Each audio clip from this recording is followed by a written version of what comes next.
negeri Syam ini emang dari dulu udah kena fitnah. Jadi ketika ada orang miskin tanya, kenapa kamu miskin? Rasulullah kan miskin. Di situ kan Rasulullah akhirnya mendoakan, Allahumma barik lana fi Syamina. Kalau transfer ilmu tuh gampang, transfer zauq, transfer rasa itu yang prosesnya tuh lama.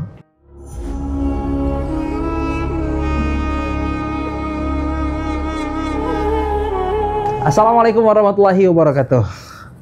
Alhamdulillah hari ini kita ketemu lagi di podcast Imam Muda. Tapi kali ini segmennya berbeda, programnya berbeda karena kita akan bahas tuntas tentang bumi Syam, yaitu bumi yang Allah Subhanahu wa taala pilih sebagai bumi yang berkah. Alladzi barakna haulah. Di depan gua, di samping gua ada Haji Taki, Masya Allah. Iya. Beliau lama tinggal di Syam dan beliau adalah muridnya, salah satu murid ya? Iya. Dari Syekh Ramadan Al-Buti. Rahimahullah. Assalamualaikum Haji. Waalaikumsalam. Haji. Sehat, alhamdulillah. Ji, kalau ngelihat sosok lu nih ya, ya yang gue kepikiran cuma pengen tanya, gimana sih tuh bumi Syam itu sebenarnya? Dan yang populer di kajian-kajian keislaman gitu ya. Yang populer adalah tentang bumi Syam itu nanti pada akhir zaman Dajjal death-nya di situ tuh, matinya di situ. Itu gimana Ji? Iya. Oke, jadi ini disclaimer ya, dan kita nggak mungkin ngebahas tuntas. Ini iya dong, ini episode pertama, ini spoiler. Iya, teaser. Mungkin pertama kita di sini ngebahas podcast pelan-pelan tentang negeri Syam. Nah nanti buat apa yang dengerin, siapa tahu bisa ke Syam langsung. Iya dong, jangan sampai enggak. Ini Insya Allah nanti ini Imam udah bikin. Semuanya nih, Insya Allah. Ya, jadi ya sedikit cerita lah, kita pernah nyantri di sana, itu dari 2010 sampai 2016. Itu ya, kalau kita baca surat Al-Isra sama-sama paham kan? Subhanalladzi asra bi'abdihi lailan minal masjidil haram ilal masjidil aqsa alladzi barakna haulahu. Nah ini yang mau kita highlight, yang mau kita garis bawahin. Kota atau wilayah atau tempat-tempat tertentu yang diberkahi. Nah ini enak dulu Ji. Aneh waktu ngebahas ini, yang ngajarin siapa tuh Bang? Siapa? Syekh Wahbah Zuhaili. Oh Allah ya. Jadi Syekh Wahbah itu ngejelasin panjang lebar. Menurut ulama misalnya dijelaskan itu ya, di negeri Syam itu kenapa banyak berkahnya? Karena banyak para nabi yang diutus di sana. Itu yang pertama. Tapi ada yang ngelihat lagi enggak, di sana ini sumber daya alamnya memang bagus gitu.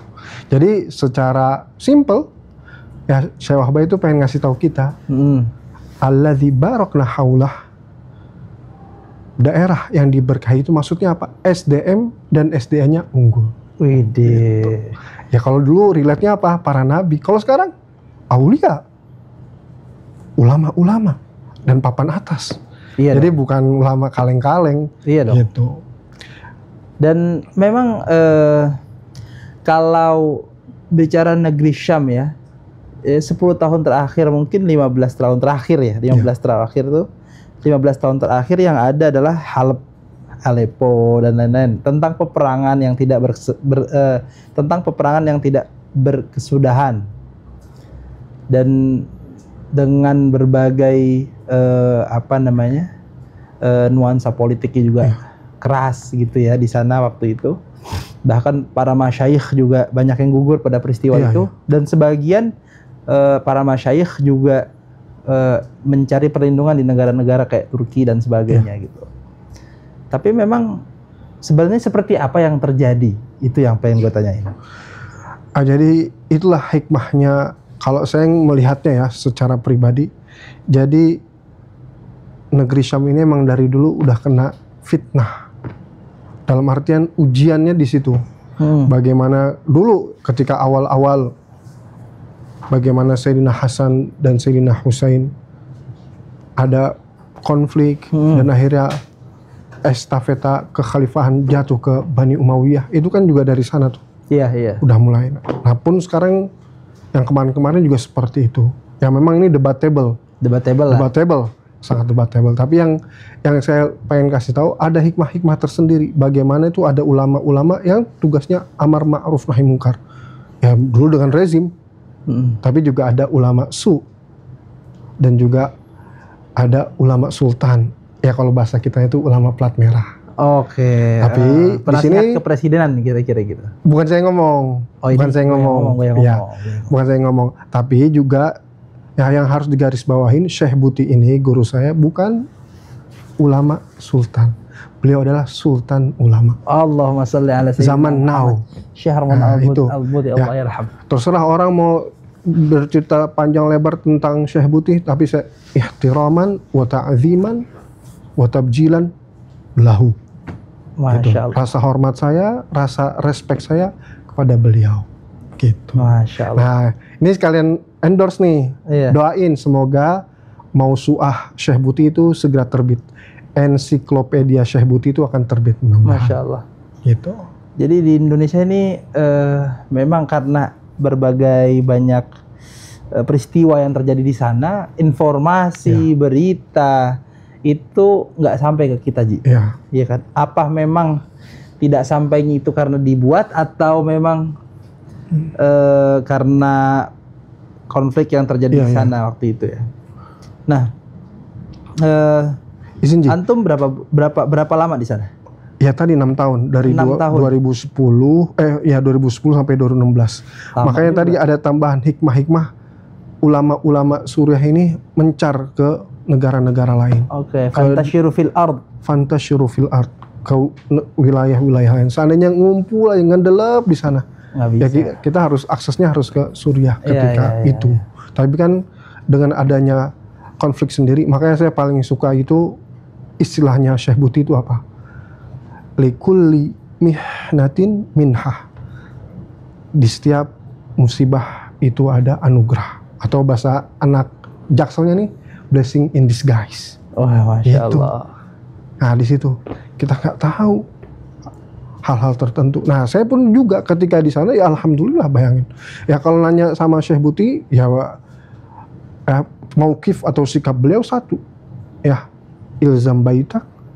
Kalau kamu masalah fitnah ini, ya kamu lebih banyak di rumah deh. Itu yang pertama. Atau selama pemerintahan itu ya tidak secara terang-terangan ya kafir bawah, kafir bener-bener yang ya bener-bener kentara, menghantam, mendiskreditkan total ya, mendiskreditkan total dan lain. Nah di situ itulah sikap guru kami. Tapi yang paling enak sebenarnya siapa? Syekh Nuruddin Aitar. Beliau ahlul hadis. Jadi ketika kita nanya nih, Syekh, gimana sikap kita tentang konflik Suriah? Apa kata beliau? Antum nggak baca hadis tentang akhir zaman? Oke, simple ya. Sesimpel itu. Memang ya, nanti ketika tentang akhir zaman itu kita ya vibes-nya itu di Suriah, bagi yang bisa pernah ke sana itu memang berbeda. Ruhaniyahnya itu benar-benar kental. Itu yang dulu ya. Kalau yang sekarang, wallahu a'lam. Gitu. Masya Allah. Ini baru mulai aja tuh udah disinggung keruhaniannya yang luar biasa. Karena memang kalau lihat Syekh Masyayikh Suriah itu terciri gitu ya. Kan Mesir seperti ini, Suriah seperti ini, Saudi seperti ini. Kalau Suriah itu kedalaman rasa. Nah ini yang gue pengen gue tajam loh. Kedalaman rasa ketika membahas nilai-nilai syariat, kedalaman rasa ketika membahas Rasulullah SAW, kedalaman rasa menyampaikan hikmah-hikmah. Memang bagaimana sih di sana itu cara belajarnya, kemudian bagaimana mencari ilmunya dari satu tempat ke tempat yang lainnya, itu yang lu rasain seperti apa waktu itu? Ya jadi sesimpel, saya minjem istilahnya Syekh Buti lagi nih. Gitu. Jadi negeri Syam ini Ka'batul Ilm, mercusuarnya ilmu. Ka'batul Ilm. Iya. Disitulah. Coba sekarang kita to the point aja. semua ulama-ulama beken dari mana? Imam Nawawi, Imam Ibnu Katsir, taruhlah Imam Ibnu Taimiyah, Imam Zahabi, Imam Ibnu Asakir, Ibnu Qudamah, atau mungkin yang suka tasawuf, Syekhul Akbar Ibnu Arabi. Masya Allah. Itu semuanya ada di sana. Ngumpul. Spesifiknya ke Suriah. Kalau kita bicara Syam hari ini Syam, ya. Suriah ya. Tapi Suriah. Walaupun secara teritori itu Syam itu di mana aja sih? Jadi ya kalau kita secara mau sejarah. Ya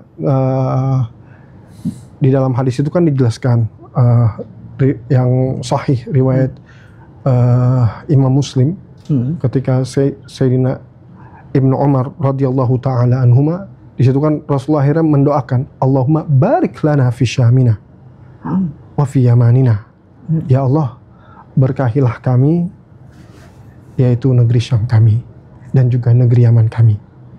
Nah di sini ulama itu ada yang memberikan penjelasan bahwa Syam itu ya ada yang dari sungai Efrat sampai sungai yang ada di Mesir itu. Nil. Bukan kan? Yang dekat Israel, lupa saya namanya. Itu yang pertama. Atau yang dibuat jangkar, jadi diputar. Alladzi barakna haulahu. Yang diberkahi sekitarannya. Gitu. Jadi Palestina, Jordan, Suriah, Libanon, beberapa bagian di Mesir, beberapa bagian di Turki. Nah, itu. Tapi memang Sungai Arish namanya. Arish, oke. Jadi memang ya kalaupun kita tarik ke teritori yang tadi antum sebutkan, ya di Lubnan, Libanon, Yordan juga kan, kemudian juga Palestina, itu banyak sekali selain para ulamanya ya, yang memang kedalaman ilmunya atau ka'abatul ilm, juga karakter orang-orang itu, orang Palestina misalnya, orang itu karakternya kan kuat banget gitu dalam memegang teguh agama, Al-Quran dan sebagainya. Ya makanya di dalam hadis yang lain dijelaskan al-murabitun, mereka tuh orang yang berprinsip, berpegang teguh, orangnya prinsipil, itu nggak mudah terombang-ambing. Al-murabitun. Gitu. Masya Allah. Oke, kita itu value yang sangat mahal. Mahal hari ini, punya Syam. prinsip itu sesuatu yang sangat mahal hari ini. Nah, bicara tentang keadaan hari ini, Syam hari ini, dan menjelang ya, bukan menjelang sih ya. Atau setuju nggak sih kalau hari ini itu memang akhir zaman? Ya, bahasnya Rasulullah kan sangat metaforis. Ana wasa'ah kahataini. Oh ya, dari dulu juga sebenarnya cuma dekat. Iya, gitu itu dia. Ya maksudnya mungkin kita di ambang akhir zaman. Di ambang. Di ambang akhir zaman. Di ambang. Wallahu alam. Iya, itu. Oke. Ji, gue pengen tanya lagi terkait dengan, menurut lo apa yang bisa kita lakukan hari ini untuk mendekat ke bumi Syam? Ya kalau ke traveling ke sana atau apapun itu pasti bisa lah, insya Allah. Mudah-mudahan Allah kasih waktunya. Amin. Ya kan. Tapi alasan yang paling fundamental kenapa kita harus menjangkau Syam itu apa? Ya jadi di hadis sahih kan dijelaskan la tasyuddur rihal illa thalathatul masajid. Oke. Nah, ada Masjid Madinah, Mekah dan Masjidil Aqsa. Masjidil Aqsa. Ya. Itu kalau ngebahas tentang yang Palestinanya. Tapi kan tadi ya ulama yang tadi udah saya spoiler, ada namanya Imam Ibnu Asakir. Beliau ini nulis buku namanya Tarikh Dimashq. Tarikh Dimashq. Ya, sejarah Damaskus. Tentang Damaskus. Ya, itu ada 80 jilid. Nah, di situ makanya ini kita sebagai motivasi kita nih. Di situ Imam Ibnu Asakir menjelaskan bahwa fadail, keutamaan orang yang sholat di Masjid Damaskus itu sebanding dengan 30.000 rakaat. Masya Allah, itu ada pasti ada dasarnya. Iya dasarnya, tapi terlepas nanti dasarnya keberkahan itu mungkin. Terlepas nanti hadisnya dhaif kah atau apa. Tapi kan tadi ya ulama ini menurut Imam Nawawi sudah ijma, sudah menjadi konsensus untuk mengamalkan hadis-hadis dhaif. Ya meskipun dengan 3 syarat. Yang pertama hadisnya itu jangan sampai lemah banget. Oke. Yang kedua, ketika meriwayatkannya itu dengan sighatut tamrid. Maksudnya apa? Kita bilang katanya loh, gitu. Jarene kalau orang Jawa. Nggak bisa katanya. Bilang nih hadis yang lemah langsung kita bilang qala Rasulullah bersabda, jangan. Nggak bisa. Itu kode etiknya. Dan yang ketiga, ini untuk memotivasi kita, menstimulus kita dalam beramal. Ya, meskipun kalau nanti kita melihat ulama-ulama yang lain bakal panjang, tapi setidaknya itu 3 dalil ketika ada hadis dhaif yang bisa kita amalkan. Gitu. Oke. Nah, kita bicara tentang hadis karena background hadis ya. Iya. Apa jurusannya apa? Jurusannya ilmu hadis? Enggak, kita kan multidisiplin ilmu. Oh iya, tapi iya sih, juga sih. Ada muyulah kecenderungan. Iya. Ya, alhamdulillah, makanya tahadusan bin ni'mah. Ya, saya dulu suka datang ke Ma'had Fatah. Ma'had Fatah ini di sampingnya itu ada makamnya siapa? Bilal bin Rabah, Masya Allah. Nah, di situ alhamdulillah Syekh Nuruddin Eter guru saya ngaji. Ya tuh, ya berkahnya beliau. Saya alhamdulillah tahadusan bin ni'mah dapat ijazah dari beliau. Dari situlah saya mengulik, oh ternyata ilmu hadis ini sangat mahal, sangat langka. Gitu. Contoh nih Ji, ini yang ini ya. Iya. Kita yang mungkin nih, orang kita masuk ilmu hadis dan karena di Indonesia ini ahli hadis itu nggak banyak. Ya. Jujur. Ya kan, kalau Al-Qur'an mungkin banyak tapi masih tercecer gitu ya. Kalau ahli hadis yang benar-benar ahli hadis dan multidisiplin, maksudnya gimana? Cara pandangnya itu nggak gua ambil ini. Karena ilmu hadis kan rentan tafsir. Maksudnya dalam tanda petik cara penafsiran dari Saudi, dari Mesir itu berbeda karena berbagai latar belakang ekonomi, politik dan sebagainya itu yang membuat tafsirnya berbeda. Termasuk di Indonesia. Ada nggak sih hadis-hadis yang mungkin populer di Indonesia tapi memang menurut keilmuan antum, dasar keilmuan antum tuh tidak seperti itu, harusnya seperti ini. Ya, contoh, saya sorry to say, jadi ketika ada orang miskin tanya, kenapa kamu miskin? Rasulullah kan miskin. Sesimpel itu. Padahal ya ketika Rasulullah itu bilang miskin, ataupun berdoa, Allahumma ahyini miskina wa amitni miskina wa hsyurnil ma'al masakin. Nah, di sini Imam Ibnu Qutaibah di dalam penjelasan takwil mukhtalaf hadis dijelaskan miskin di sini artinya tuh kerendah hatian. Takwil mukhtalaf hadis itu apa? Jelas. Nah, takwil ini penjelasan. Mukhtalaf hadis-hadis yang seolah kontradiktif. Ya tadi kan, bayangin, ada orang miskin nih bilang, kenapa lu miskin? Gua kan ngikutin Nabi, paling lu peyang. Nah ini harta Nabi ini ada buku bagus ya, karya Dr. Abdul Fattah Samman ya, cash flow-nya Nabi ini triliunan. Cash flow-nya Nabi atau tontonan emas lah. Sekian, saya ingat 2 ton emas atau berapa itu cash flow-nya Nabi. Nah, kalau kita mau niru Nabi ya tadi, Nabi ini bersahaja, punya uang, punya material, tapi bersahaja, sederhana. Itulah yang diinstal ke sahabat-sahabat beliau. Apa kata Rasulullah? Al-badadatu minal iman. Kebersahajaan, kesederhanaan adalah semangat dari keimanan. Masya Allah. Itu contoh aja tadi tentang miskin itu. Kalau kita kan menganggapnya Rasulullah kismin. Bayangin Rasulullah nahan lapar, Rasulullah makannya at-tamrain atau al-aswadain, ya, minum air putih, habis itu makan batik yang batu. Makan kurma. Itu kan dari sekian banyak potret kehidupan Nabi. Kenapa? Kan bukan itu aja. Bukan itu aja. Coba misalnya ketika Rasulullah suka makan truffle. Itu dan lain-lain. Nah, sama ini apa namanya? Kan waktu lu bilang kayak gitu, gue kepikiran tentang mahar Rasulullah yang tidak lunas ya, atau dihutangkan. Ya kalau itu gimana tuh? Ya mahar itu ya angka beliau angka fantastis gitu. Ya memang ada yang menghitungnya ya dalam rupiah itu bisa ada yang dalam Ibnu Hisham 50 juta, ada yang bilang 500 juta, ada yang bahkan sampai nembus ke angka 2 miliar. Tapi kan itu angka-angka yang relatif gitu. Relatif ya. Tapi yang harus kita lihat bagaimana ya Sayyidah Khadijahnya itu mendapatkan ya mahar premium. Oh, gitu. Jadi yang mau ya memahkotakan seorang perempuan, nah itu. Ya. Siapkan, jangan ikutin. Tapi juga jangan ya kita langsung misalnya di daerah tertentu nih langsung matok ya. Matok.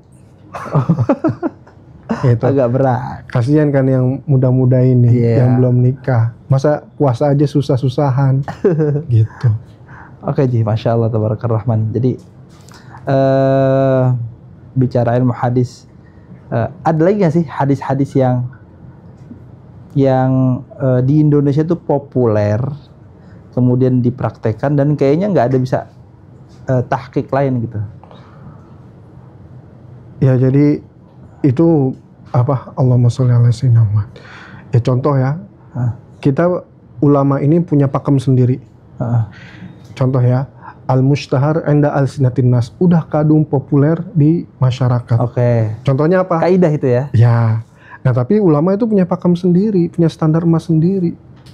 Contoh nih kita sering dengar ungkapan tuntutlah ilmu walaupun ke negeri Cina. Nah, yang digaris bawahin oleh ulama itu kan ke negeri Cinanya itu utlubul ilma walau bisin. Nah ini saya paling suka tahqiq dari guru saya. Jadi hadis ini bukan hadis hasan, juga bukan hadis maudhu. Iya. Jadi di sini ulama ada yang bilang ini hadis hasan, ini hadis maudhu. Enggak. Menurut Syekh Nuruddin Athar, hadis ini statusnya tetap syadidud dha'af, hadis yang lemah banget atau lemah bingits. Udah, kita bilang aja ini lemah bingits. Gitu udah. Tuntutlah ilmu meskipun ke negeri Cina. Ya spiritnya tuh sama. Kalau seandainya Nabi hidup di zaman sekarang, Rasulullah kan bilang tuntutlah ilmu meskipun ini bukan ungkapan Rasulullah, ini ungkapan sahabat Anas bin Malik. Nanti sahabat Anas bin Malik kan bilang tuntutlah ilmu meskipun ke Mars. Gitu. Itu ungkapan-ungkapan seperti itu. Ungkapan biasa kan orang Arab kan biasa. Iya. Mujamalah ya, mesti ungkapannya itu melebihi ekspektasi beyond. Karena di zamannya sahabat Anas bin Malik itu Cina itu emang udah maju. Oke, sampai hari ini dia maju nih. Iya, sampai detik ini. Nah, gitu. Dia bikin mobil listrik. Wah, kalau Cina mah no debat lah. Oke, Masya Allah tabarakallah. Oke, Ci, lanjut ya. Negeri Syam, negeri yang Allah berkahi. Ya kan? Kita tadi bicara tentang pentingnya kita mengerti dan tahu negeri Syam. Itu untuk anak-anak sekarang tuh apa sih pentingnya? Apa yang akan dia dapatkan dari mengetahui negeri Syam itu? Terutama yang gue pengen tanya karakternya. Satu yang gue tahu ya dari guru gue, mungkin antum kenal juga, Habib Ali Hasan Al-Bahar. Masya Allah. Beliau bilang, kalau antum mau tahu bahasa Arab yang fushah, itu dari Syria. Masya Allah. Ya kan? Ada ungkapan tapi bukan beliau, teman ana, tentang karakter wanita Syam. Wah, tahu nggak lo Ji? Kalau wanita Syam itu kalau yang cakep itu 5, oke, lagi jalan wanita Syam 5, itu yang cakep 7. Iya. Ya. Bayangannya juga cakep. Oh, bayangannya juga cakep. Itu ya dikasih 10. Ya jadi emang. Itu gimana karakternya? Ini menarik soalnya. Iya. Tadi cakep ini kan bukan masalah fisik juga, tapi masalah inner beauty. Oh, inner beauty. Qadarullah di negeri Syam itu dua-duanya dapat. Secara fisik oke. Ya face-nya itu lookingnya itu kayak bule. Jadi Eropa kayak Turki tapi dia bule dapat, tapi di Arabnya juga dapat ya. Karena udah asimilasi lama kan, Bizantium. Oh iya, dia dekat dari Romawi kan. Romawi. Wah, pokoknya macam-macam. Arab, Romawi masuk Persia jedet. Gitu. Bagus ya. Jadi biasa teman-teman saya itu bola matanya biru, hijau, abu-abu, tapi ngomong bahasa Arab. Nah tadi antum bola mata tuh, Pak. Ya kalau pakai soft lens sih bisa nyesuaiin. Nah, kalau tadi emang, jadi kalau dari bahasanya pun, bahasanya tuh kayak rada Betawi gitu. Belakang-belakangnya tuh ada imaleh. Imalah itu apa? Tambahan? Imbuhan lah? Bukan, jadi kayak misalnya nih, orang Betawi mau kemana nih? Nah, di Suriah juga kayak gitu. Gimana coba katakin? Contoh apa? Contoh apa? Misalnya contoh kopi. Kopi. Ya. Kalau kopi itu bahasa Fusanya kan kohwah. Kohwah ya. Bahasa Khalidnya gahwah. Oke ya. Nah bahasa Suriahnya atau bahasa Syaminya itu lebih lembut. Qafnya jadi alif, weh. Itu contoh. Weh. Gitu. Misalnya Habibi qalbi. Nah, kalau bahasa Suriahnya tuh Habibi albi. Oh. Gitu. Jadi bahasanya itu sangat qalbi itu albi. Iya, dari qalbi. Habibi albi. Jadi bahasa itu sangat. Dia lebih soft. Ya kalau Mesir kan terkenal emang. Ya. Oke, itu dia. Lain-lain. Jadi apa? Ya itulah hikmah orang-orang Syam ini, masya Allah. Kalau menurut saya pribadi, mereka tuh sudah mendarah daging, gitu. Jadi karakter, dan itu yang mahal, gitu. Iya. Nah, ada satu hal yang sering gue perhatikan dalam kajian-kajian Masyayikh Syam ya, yang sering gue dengar ya Syekh Ramadan Buti, dan karena ini yang populer di sosial media atau di YouTube ya, sama Syekh Ratib Nabulsi. Masya Allah. Ya kan? Iya. Itu tuh kalau bicara tentang sesuatu yang ada rasanya, maksudnya beliau itu kalau berbicara tentang sesuatu ada rasanya terus. Iya. Zauknya hadir, nyawanya hadir gitu. Ya. Khususnya Syekh Buti misalnya. Kalau bicara Rasulullah, wah nggak bicara gitu aja, tapi bicara dengan keta'zim yang luar biasa. Itu memang karakternya seperti itu atau gimana? Jadi itulah rahasia keikhlasannya Syekh Buti. Masya Allah. Itulah bagaimana coba Syekh Wahbah Zuhaili ini kan beliau pernah bilang. Syekh Wahbah Zuhaili itu siapa, kasih tahu? Syekh Wahbah Zuhaili ini beliau ahli tafsir, ahli fikih, habis itu guru besar di Universitas Damaskus. Ya. Beliau kalau kita ngelihat buku-bukunya itu semua tulisan tangan beliau. Tulisan tangan yang berjilid-jilid itu tulisan tangan. Ahli fikih kontemporer. Ya, hasil memori beliau. Jadi saya pernah suatu ketika itu nanya, Syekh pertanyaannya itu simpel 1 menit, sama Syekh Wahbah jawabannya 30 menit, kita yang rooming sendiri. Wah ini gimana? Ya itu saking Bahar la yunjaf, samudra ilmu. Samudra ilmu tak bertepi. Samudra ilmu yang tak bertepi. Gitu. Nah, kalau kita tanyanya banyak, jawabnya dikit. Nah itu dia. Itu makanya dan ulama-ulama di sana itu tawadhu. Benar-benar. Ya, low profile. Kalau sekarang ulama di sini gimana? Antum lebih tahu. Kita mah siapa? Masya Allah, tabaraka rahman. Oke. Jadi kapan kita berangkat ke sana? Ya Rob. Kita ke makamnya Sayyidina Bilal bin Rabah. Ke makamnya Sayyidina Khalid bin Walid. Nah, komen yang mau ke sana. Jadi biar ditanggung sendiri. Tapi kan udah enak sekarang, visanya on arrival. Sayyidina Khalid di sana? Iya, di sana. Ahli perang. Iya, di sana. Iya kan? Oke. Gitu. Ada satu hal nggak yang di sana sangat pasti semuanya berkesan? Iya. Ada satu hal yang nggak pernah lu inget waktu lu di sana? Maksudnya apa nih? Apapun itu, tentang misalnya pembelajarannya atau tentang kulturnya. Iya. Jadi gini, Rasulullah ini kan kita taunya Mekah Madinah. Tapi ingat, Rasulullah ini pernah 2 kali loh ke Syam untuk bisnis. Iya. Itu yang pertama. Dan yang ketiga, Isra wal Mi'raj. Berarti Rasulullah 3 kali. Jadi ya 2 kali ini bisnis trip. Nah yang satunya lagi spiritual journalism. Oke. Bagaimana Rasulullah ini, masya Allah, ketika Isra wal Mi'raj itu ya beliau ya, kalau bahasanya Syekh Buti ini kan, atau bahasanya Syekh Nuruddin Eter, ketika itu kan Rasulullah menghadapi amul ahzan. Bukan cuman sedih, tapi benar-benar sedih. Kalau huzan coba? Iya, jamaknya. Jadi sedih banget. Akhirnya dihiburnya itu dengan Isra wal Mi'raj. Nah, mungkin kita nih yang udah sumpek keliling dunia, coba pelan-pelan umroh plus Syria. Syam, apapun itu. Nanti Imam Muda bikin deh travel deh. Bisa kita ke Syam deh. Libanon. Jangan Libanon, Suriah sorry. Libanon mah murur aja, transit aja. Transit aja. Iya. Nanti langsung Israel. Tapi sekarang aman. Apa? Kalau beritanya kan ya masih transisi kan. Ya transisi kan proses, biarin aja gitu. Lah kan kemarin menunya mau ke sini. Oh mau ke sini kan, jadi itu gara-gara tuh Israel. Bayangin menunya lagi di udara, jedar Israel nyerang. Tiketnya kan sama kita. Oh Masya Allah. Gitu. Langsung balik. Tadinya tuh menunya mau ke Malaysia, Indonesia, sama Jepang. Oh, tapi qadarullah. Untuk bangun ini ya. Iya, tapi kemarin yang eselon 2-nya juga ada yang kesini. Oh udah di sini ya. Datang. Gitu. Berapa sih?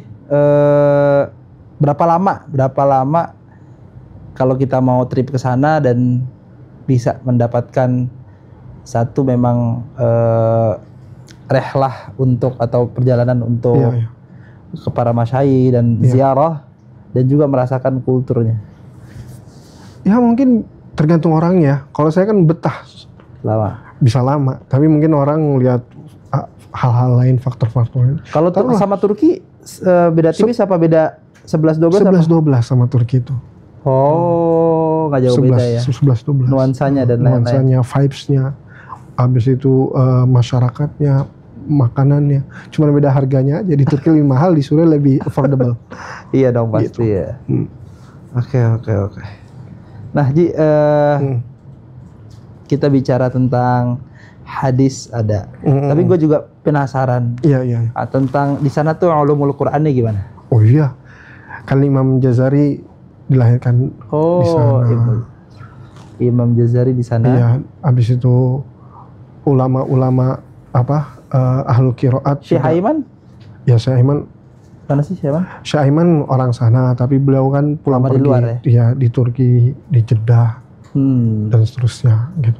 Syekh Aiman Sued, hafizahullah ta'ala gitu. Oke, jadi dua ilmu itu beliau. Oh iya, jadi apapun itu, pakem fikih di sana kuat, hadis kuat, qiraat kuat gitu. Tapi memang belum populer sekarang.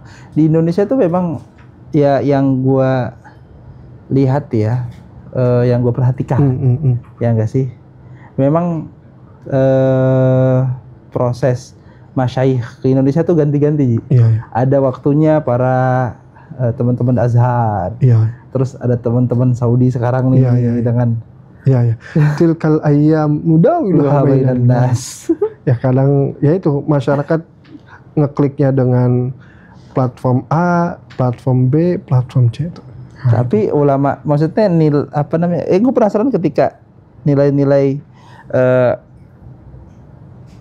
Syam itu diinstal kepada para masyayikh kita, pasti apapun yang mereka sampaikan, teman-teman guru-guru kita, bukan mereka ya, guru-guru kita sampaikan lebih ada rasanya. Kalau sekarang sih memang nggak banyak yang bisa menyampaikan dengan rasa. Kalau menyampaikan tekstual dengan hukum yang letterlek, ini nggak boleh, nggak boleh. Kalau ulama Syam ini nggak boleh karena Rasulullah SAW sampaikan sini latar belakangnya sehingga semuanya itu komprehensif gitu.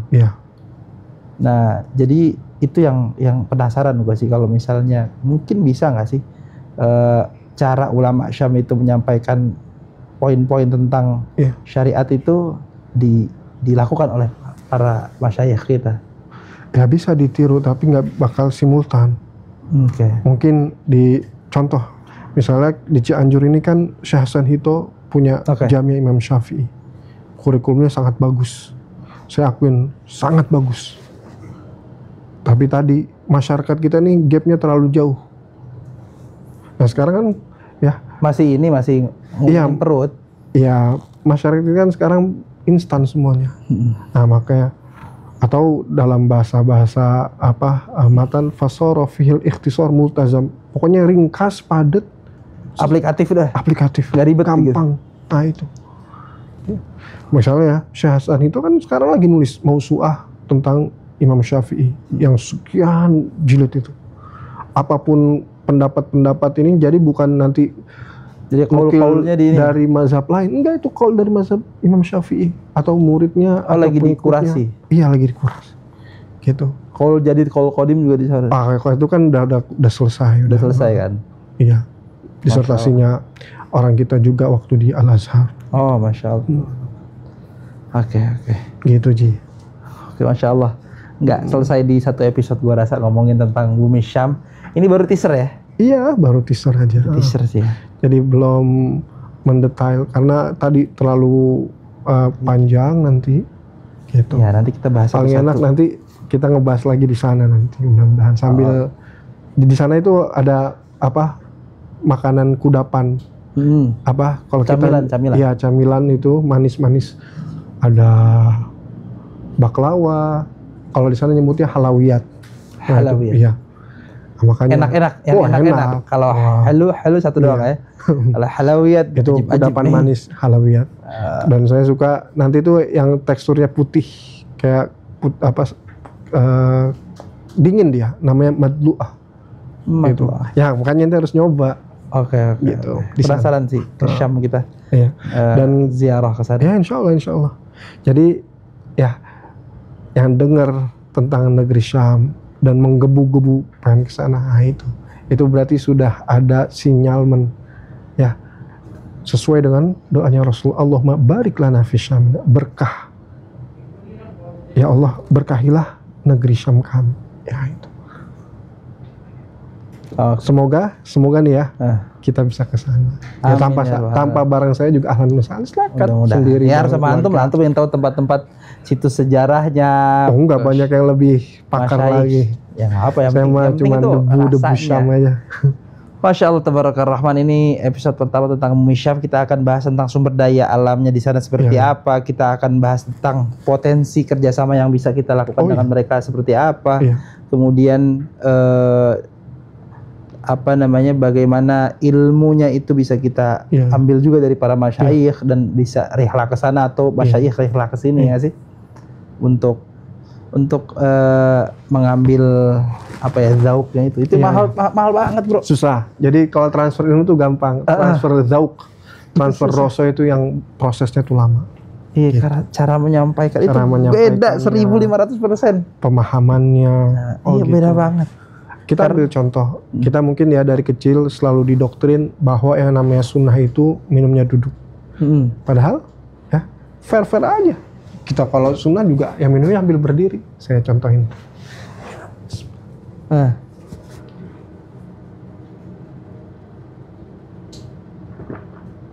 Itu. Nah makanya di dalam hadis kan dijelaskan ya beberapa sahabat, contohnya misalnya Abdullah bin Umar, dia bilang Ra'aitun, atau Sayyidina Ali, Ra'aitun Nabiyya sallallahu alaihi wa ala alihi wa sahbihi wasallam yashrab qa'iman.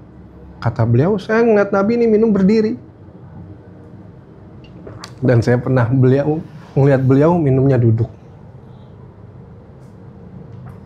Wa qa'idan. Nah, sesimpel itu. Jadi yang mempersulit ya diri kita sendiri. Karena kita nggak tahu ilmunya. Nah, ya kan? Iya, belum tahu ilmu. Iya, nggak tahu. Beda. Jadi orang bilangnya, nggak boleh minum berdiri. Kata Rasulullah minum duduk.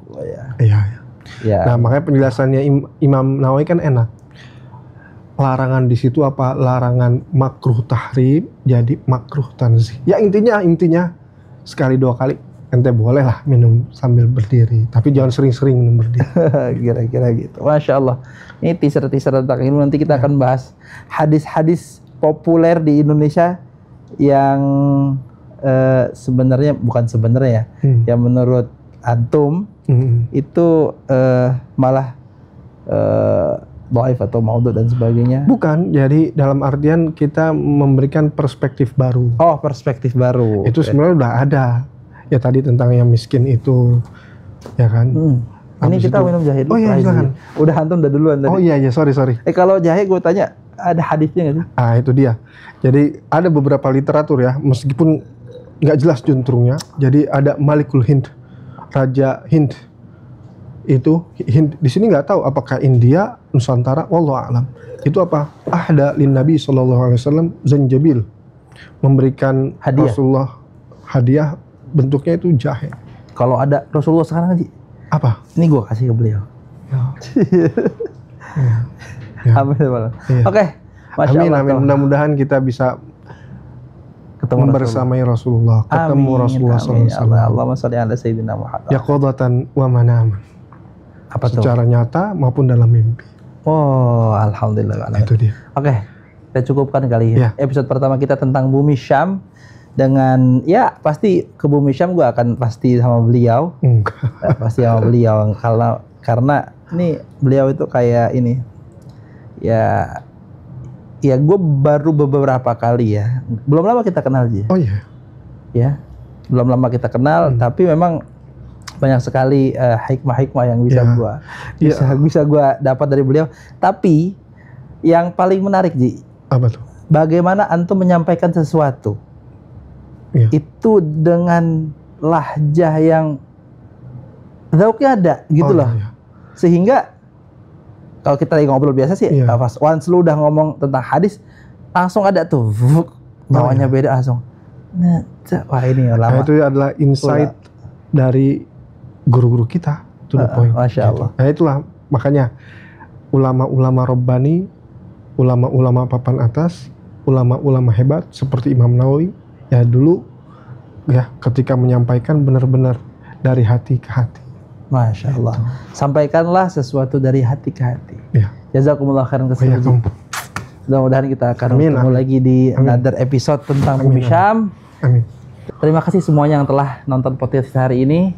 Jazakumullah khairan katsiran. Assalamualaikum warahmatullahi wabarakatuh. Waalaikumsalam warahmatullahi taala.